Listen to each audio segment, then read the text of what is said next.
Em destaque, oferecimento Hillside Park Residence, o melhor da vida ao seu lado.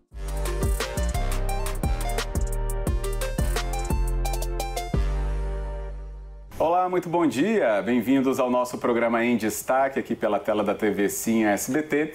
E nós abrindo hoje uma semana muito importante pelo dia, hoje, 9 de junho, que relembra uma data muito especial, que traz para a gente também uma memória muito importante de como o Espírito Santo se formou através da ação de um homem já considerado santo, já reconhecido santo e que inclusive tem o seu santuário nacional aqui no nosso estado, em Anchieta, e o nome dele justamente é esse, São José de Anchieta, lembrado na sua data de hoje. Por isso que a nossa conversa gira em torno justamente desse tema tão importante, que tem o nosso resgate histórico, tem também as celebrações que estão acontecendo na nossa cidade do litoral sul do estado.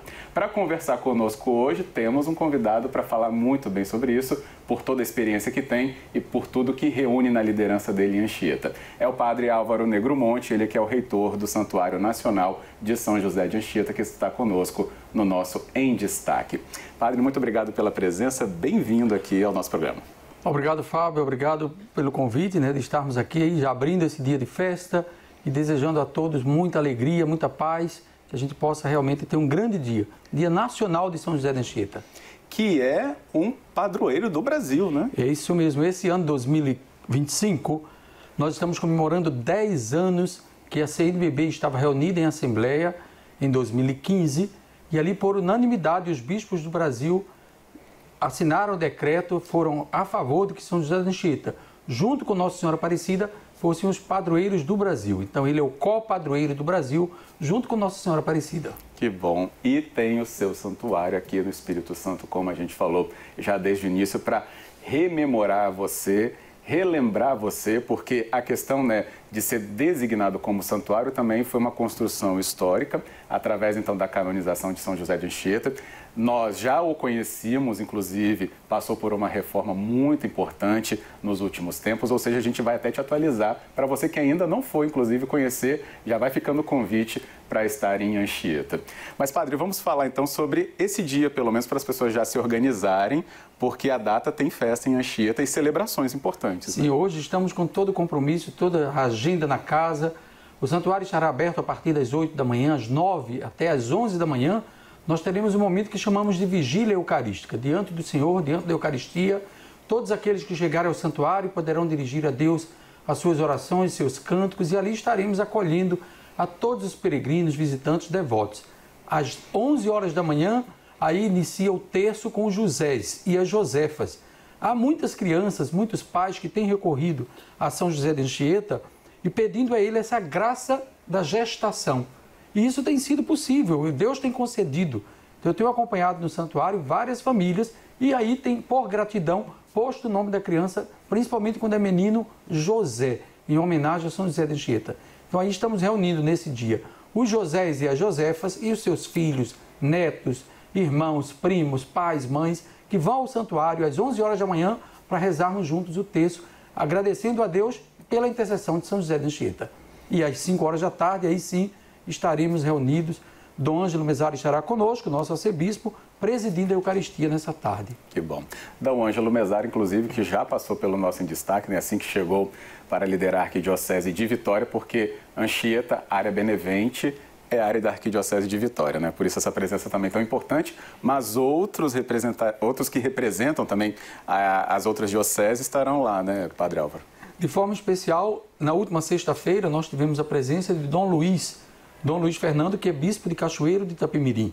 E além de Dom Luiz Fernando, vários padres da região de Cachoeiro também puderam fazer parte da novena. Então esse ano nós tivemos uma inovação com a presença dos padres de Mimoso do Sul, de Piúma, de Iconha, que fazem parte de outra diocese e que estiveram conosco celebrando a novena a São José de Anchieta. Além, claro, dos padres de Guarapari, dos padres da própria Companhia de Jesus e os bispos que estarão conosco. Então a novena esse ano foi uma novena muito rica de presença, de participação dos fiéis, não só da cidade de Anchieta, mas desse arredor, Muita gente que vive no estado do Rio de Janeiro, em São Paulo, nas Minas Gerais e que está aqui no litoral do Espírito Santo, aproveitando esse clima, essa praia que ainda agrega muita gente. Uma alegria enorme receber as pessoas lá no santuário. Com certeza, uma alegria sempre, gente, um acolhimento muito importante para quem vai, né, ao santuário. Padre Álvaro sempre está lá disponível quando, né, tem essa oportunidade de estar ali no templo ou na frente ali onde tem aquele pátio belíssimo. Então é um convite para você estar lá, ter essa vivência também junto com outros que sempre estão ali aptos a nos receber com tanto carinho e acolhimento. E acho que até uma característica do santuário é esse acolhimento, Padre Álvaro. E o senhor falando dessas representatividades agora, é um acolhimento a elas também, para que também conheçam ainda mais as liturgias em torno de São José de Anchieta, é isso? É uma grande oportunidade porque o Santuário Nacional ele tem essa missão de agregar, né, e o santuário, muitos buscam ali o espaço, o adro do santuário, a própria igreja, o Santo Quarto, onde São José de Anchieta viveu e morreu, né, buscando paz, buscando tranquilidade. Então, se qualquer um de nós, que muitas vezes eu também estou meio acabrunhado e estou assim preocupado, né, e é hora de sentar, de ficar tranquilo ali, debaixo daquela grande árvore que temos em frente ao santuário, olhando o mar, olhando o Rio Benevente, que está no seu estuário, naquela conversa o tempo inteiro com o Oceano Atlântico, e ali a gente alcança realmente essa graça da serenidade. E isso foi uma marca de São José de Anchieta. Ao mesmo tempo que a serenidade, a responsabilidade sobre o Brasil, sobre a missão que ele tinha recebido, mas também algo que era a justiça. Ele sempre foi um homem que procurou agir desse modo, né? De tal modo que o padre que escreve a primeira biografia dele, Fábio, diz assim: não conheci ninguém que falasse mal dele. Porque era um homem que estava sempre disponível. E quando falavam mal, é porque ele fazia muita caridade. Então, pelo seu grau de generosidade, de gratidão a Deus, né? Porque vem ao Brasil muito jovem, doente, Sim. sem perspectiva de melhoras, mas diz: não, eu vou para a missão, eu quero ir à missão.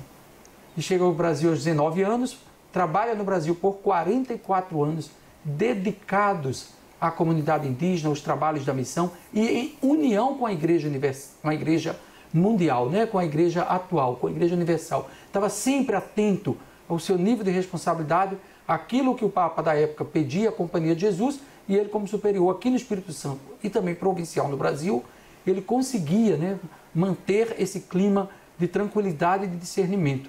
Então, ter vivido ali em Anchieta, seus últimos anos de vida, isso só fortaleceu essa identidade do nosso padroeiro do Brasil. Um homem realmente justo, um homem que era bastante sereno, né, e ao mesmo tempo era muito amável. Então essa é uma característica de São José, que acho que é isso que a gente busca no mundo de hoje.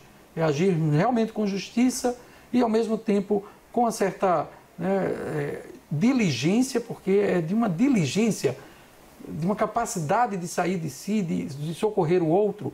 Inclusive, 2 dias antes de hoje, né, dia 9, foi quando um índio chega passando mal lá na casa, e ele já também doente no quarto, que fica na parte de cima, no primeiro andar, ele desce as escadarias que dava de acesso para o museu hoje, e ali ele cai. Cai porque passou mal. Aí o levam para o quarto no dia 7, e dia 9 ele vem a falecer lá em Anchieta. Então, assim, os últimos instantes de vida dele foram marcados por essa diligência, por esse desejo de ajudar os outros, né? Então nós temos esse santo no Brasil, um santo padroeiro, um santo disponível, né? Foi às pressas, igual também a Virgem Maria, foi às pressas para socorrer Isabel, a sua prima. Então Anchieta é esse que continua às pressas, vindo nos ajudar como brasileiros e brasileiras e ajudar a igreja a discernir esse caminho no meio dos menores, no meio dos menos favorecidos. Ali está a presença de Anchieta. Para mim é um santo de muito profetismo, sabe? Eu não consigo fazer a experiência de uma Anchieta necessariamente só o Anchieta piedoso, o Anchieta o homem da oração, também, isso é verdade, mas o homem do profetismo, porque as opções que ele fez da vida, essas opções levaram a ter e ao mesmo tempo se despojar de si mesmo. Então esse despojamento marca a vida de São José de Anchieta, em todos os sentidos, menos naquilo que ele trazia como grande valor, que era a sua fé. Então, e disso ele não se despoja em momento nenhum, né, dos valores que ele traz no coração. E ao mesmo tempo se assumindo como pecador, como homem que se sabia necessitado da graça de Deus, do perdão de Deus. Eu acho que, para mim, é um santo encantador, é o santo das pessoas inteligentes. Então, quem nos escuta, quem nos assiste, é uma alegria, porque São José de Anchieta é esse, é o santo das pessoas inteligentes. Que bom. Então, até o padre foi muito assertivo em nos explicar o porquê do 9 de junho, né, data de sua morte, aqui no Espírito Santo. Óbvio que essa conversa vai transitar entre fatos históricos, fatos relacionados à fé, justamente porque Anchieta congrega e tudo isso. A gente vai falar, claro, dos feitos históricos que ele participou, não só no Espírito Santo, para relembrar a você também sobre essa importante figura, mas toda essa obra e depois levada, né, a essa questão da vivência em igreja, né, ganha esses outros contornos, ou então é uma figura realmente de uma vivência que foi simples, mas que também nos transportou para muitas leituras complexas, até pelos próprios desafios da época, né? Que a época realmente do início da colonização brasileira, né, do início da ocupação do solo, enfim, foi algo realmente que também era muito desafiador até para aqueles que estavam aqui ou chegando aqui, né? E aí, padre, acho que a gente tem justamente isso, né? Então, o dia da morte dele, 9 de junho, aconteceu no santuário que a gente tem aqui erguido. Esse mesmo santuário que a gente vê ali fisicamente em pé. Neste mesmo santo quarto, né? Porque é a presença dele que santifica aquele quarto lá, que depois os franciscanos passaram a chamar de cela, mas na verdade Anchieta nunca chamou, ele dizia que era o cubículo. Então ali ele passou mal, desceu as escadas para ajudar o indígena, já o levam, né, já deitado, ele fica deitado, não havia cama naquele período, Fábio, era simplesmente um quadro de madeira com, eu diria assim, com palha de bananeira, sabe, como um trançado de palha de bananeira. Sim. E ali era a cama dele. E dormia desse jeito, nessa austeridade, nessa simplicidade. Com certeza havia uma pequena mesa, porque nesse mesmo espaço ele também escrevia as poesias, as líricas, as músicas, né, as peças de teatro, então tudo ele escrevia ali. Deveria haver uma pequena mesa naquele quarto, mas é o mesmo quarto, o mesmo que existe há 446 anos. E como era o quarto que ficava para os fundos da casa, não para o mar, mas via as serras e o rio, que compõem a beleza do Santuário Nacional, ali ele pôde fazer grandes experiências, né? Ao mesmo tempo, fazer essa experiência de Deus a partir de uma experiência amorosa, mas também de aprender a viver com a dor que lhe atormentava por conta de uma tuberculose óssea que se instalou, uma bacteriose seríssima que desde a juventude o acompanhava, e ele com muita diligência, com muita força, ele dizia assim, sinto muita dor, mas o remédio para mim é o trabalho. Então sempre procurou trabalhar, sempre procurou se ocupar de forma que pudesse sublimar, diríamos nesse sentido, a experiência da dor que o acompanhou por toda a vida enquanto viveu no Brasil. Excelente. Bem, o nosso tempo desse primeiro bloco então acaba. Na sequência a gente ainda vai te explicar ainda muito mais, até porque tem a questão do jubileu, né, importantíssimo esse ano até para o próprio santuário, mas aberto a toda a população, não só os católicos, obviamente. O patrimônio histórico também acolhe a todos, então, enfim, é uma casa aberta para todo o capixaba. A gente volta já, Padre Álvaro continua com a gente, então, um instante só.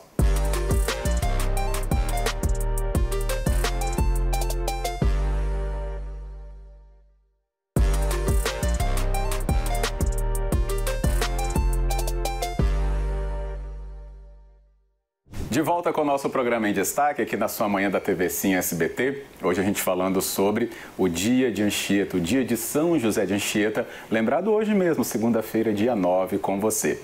Anchieta, que tem seu santuário, então, na nossa cidade de Anchieta, assim batizada também por causa do santo, no nosso litoral sul do estado, onde ele viveu grande parte da vida, mas também o 9 de junho, como o nosso convidado hoje lembrou, Padre Álvaro Negromonte, foi, né, a data de seu falecimento, que também é um marco histórico para o Espírito Santo. Bem, eu queria voltar com o Padre Álvaro, até pelo lado ainda de destaque que esse ano de 2025, além da festa de hoje, que lembra, né, a data de São José de Anchieta, é uma questão, padre, que foi até instituída pelo Papa Francisco, que já faleceu, a gente acompanhou todo esse processo, né? Já foi escolhido o Papa Leão XIV.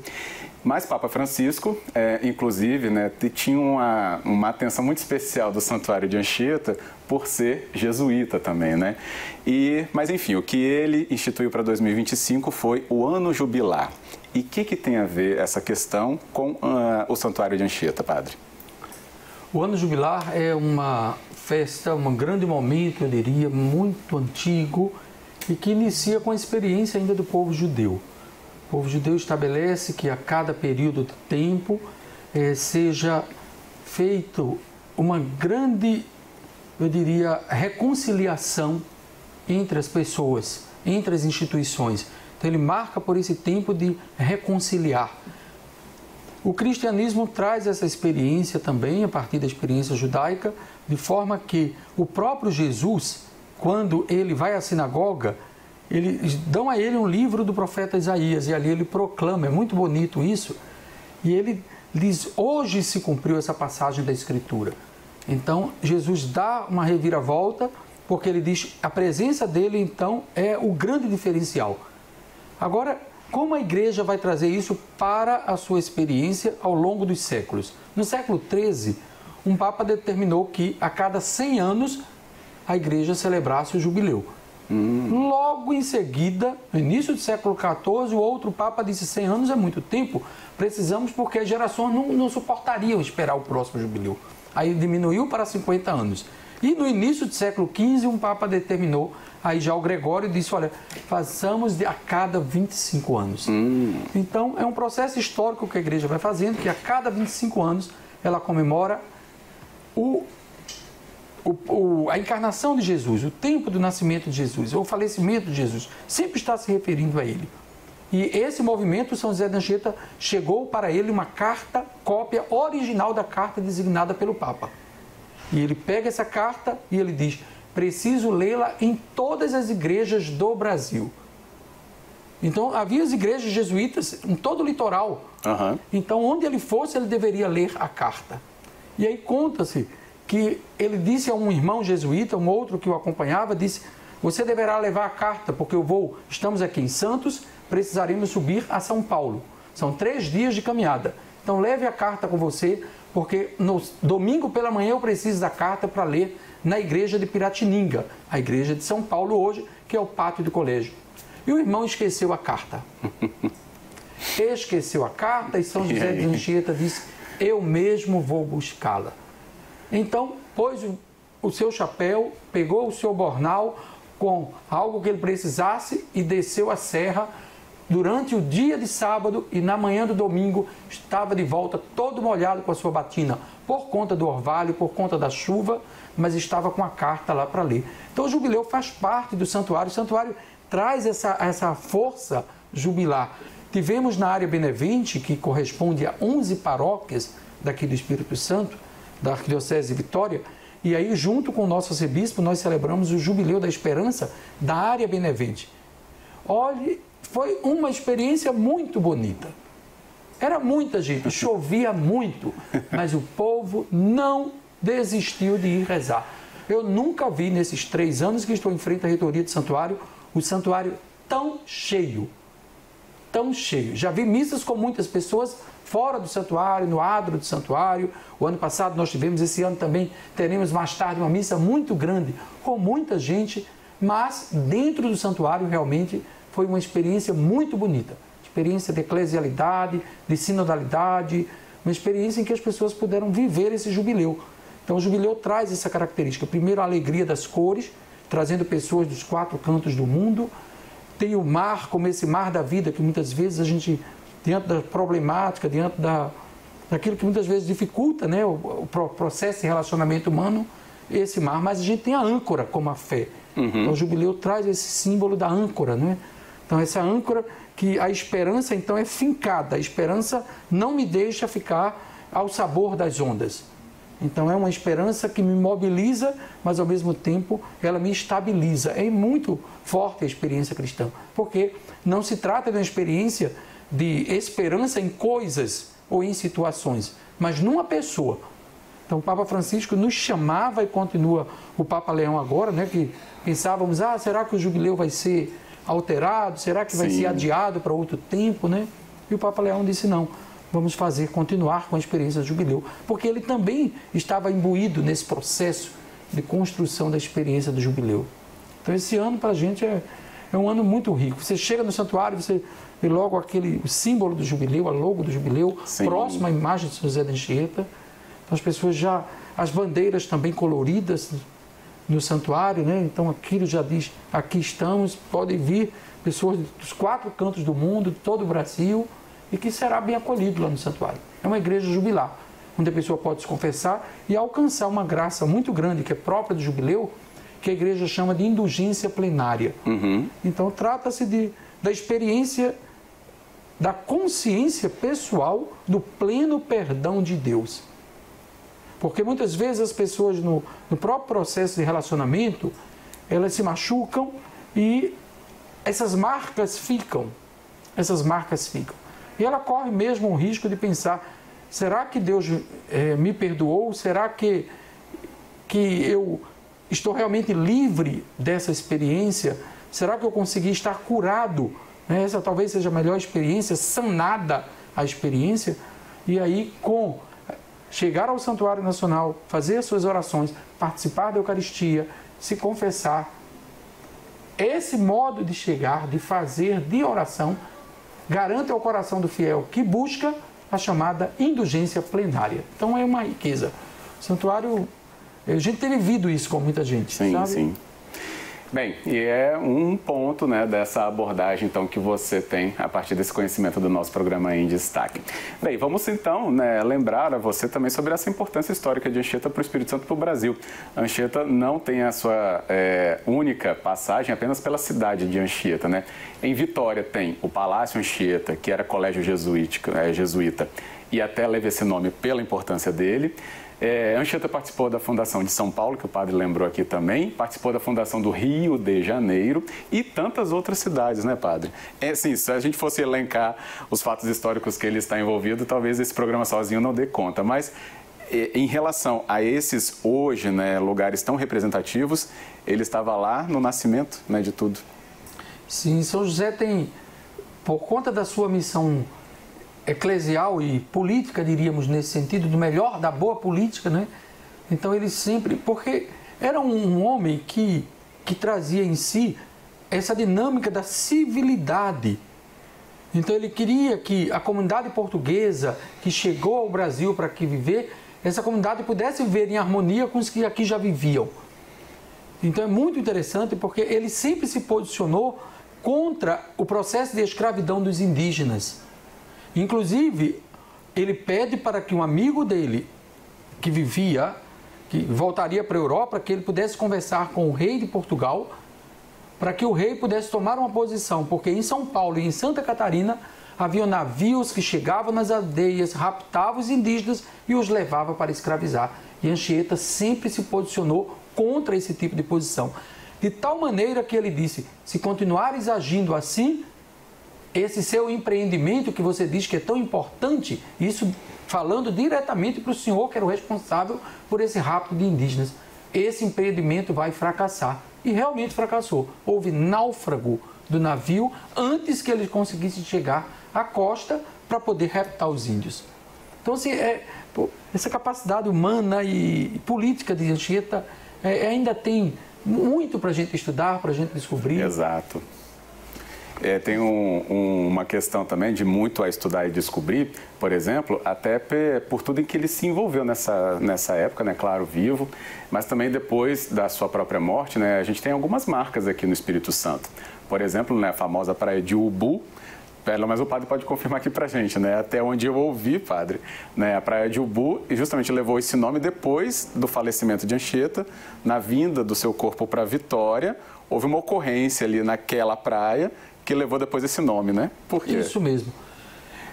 Como ele faleceu lá na casa, que hoje é o Santuário Nacional de São José de Anchieta, os índios acharam por bem que o corpo dele fosse sepultado aonde outros superiores tinham sido sepultados, ou seja, na capela do colégio que está hoje dentro do Palácio Anchieta, Palácio do Governo.